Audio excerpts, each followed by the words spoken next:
আজি এই কাৰ্যসূচী ভাগ যেহেতু ৰাষ্ট্ৰ শহীদ তেখেত আৰু সেই ৰাষ্ট্ৰ শহীদৰ ওপৰত আমি তেখেতৰ এই কাৰ্যসূচী লৈছোঁ আৰু কিন্তু আমি বিগত বছৰ দেখি আছোঁ যে আমি এই ৰাষ্ট্ৰ শহীদ গৰাকীক আজি সন্মান জনোৱাৰ খাতিৰত অকল মুণ্ডা সমাজে আমি জনাই আহিছোঁ গতিকে আমি ভাবোঁ যে বিৰছা মুণ্ডাৰ পৰিৱৰ্তে অন্য বেলেগো আৰু আমাৰ তেনেকুৱা ৰাষ্ট্ৰ শহীদ আছে গতিকে তেখেতলোকক যেনেকুৱা ধৰণে অসম চৰকাৰে তেখেতলোকক বা ভাৰত চৰকাৰে তেখেতক সন্মান প্ৰদান কৰিছে সেই সম্পৰ্কে আমিও বিচাৰোঁ যে আজি বিৰছা মুণ্ডা যিহেতু ৰাষ্ট্ৰ শহীদ এজন তো তেখেতৰ জীৱনৰ কাহিনীটো যাতে আমাৰ অসমীয়া মাধ্যমৰ যিখিনি পাঠ্যপুথি আছে সেইখিনি পাঠ্যপুথিত অন্তৰ্ভুক্ত হ'ব লাগে আৰু আমি অতিকে দুখ প্ৰকাশ কৰিছোঁ যে আজি আমি কাৰ্যসূচী লোৱাৰ লগে লগে আমি বিভিন্নজনক আমি নিমন্ত্ৰণ আমন্ত্ৰণ কৰিব গৈছোঁ আৰু নিমন্ত্ৰণ আমন্ত্ৰণ কৰাৰ পিছত বহু সংখ্যক তেনেকুৱা ব্যক্তি আছে যিসকলে নেকি বিৰছা মুণ্ডাৰ বিষয়ে একোৱেই নাজানে তেনেকুৱা বুলি আমাক মানে তেখেতসকলকে অৱগত কৰে তো তেনেকুৱা ধৰণৰ অৱগত কৰাৰ কাৰণে আমি মুণ্ডা সমাজৰ এজন সদস্য হৈ পেলাই আমি দুখ প্ৰকাশ কৰিছোঁ আৰু আমি চৰকাৰক অসম চৰকাৰ তথা আমাৰ শিক্ষামন্ত্ৰী ৰণোজ পেঙু ডাঙৰীয়াক আমি অনুৰোধ জনাব বিচাৰিছোঁ আমাৰ এই বোকাখাট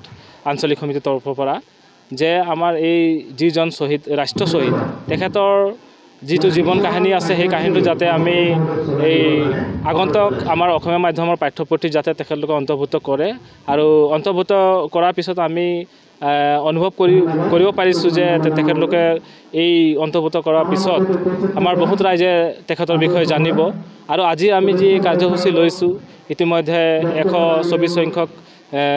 ৰাষ্ট্ৰ শহীদ বীৰ বিৰছা মুণ্ডা শ্বহীদ দিব আৰু ইয়াৰ লগতে সংগতি ৰাখি আমি আমাৰ এই বোকাখাট অঞ্চলৰ যিসকল 2024 বৰ্ষৰ কৃতি ছাত্ৰ ছাত্ৰীসকল আছে তেখেতলোককো আমি অভিনন্দন শুভেচ্ছা জনোৱাৰ উদ্দেশ্যে আমি সম্বৰ্ধনা অনুষ্ঠান কাৰ্যসূচী আমি এটা লৈছোঁ আৰু আমাৰ আজি এই কাৰ্যসূচীত বিভিন্ন ধৰণৰ আমাৰ কাৰ্যসূচী আছিলে প্ৰথমতে আমাৰ চাফাই অভিযান কাৰ্যসূচী ইতিমধ্যে আমাৰ কৰা হ'ল আৰু দ্বিতীয়তে আমাৰ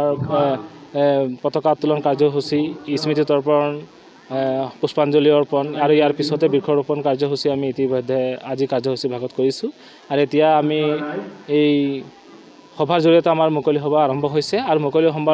সভাৰ লগত সংগতি ৰাখি আমাৰ যিহেতু এই কৃতি ছাত্ৰ ছাত্ৰীসকলৰ যি সম্বৰ্ধনা অনুষ্ঠান এই সম্বৰ্ধনা অনুষ্ঠানটো আমি চলাই যাম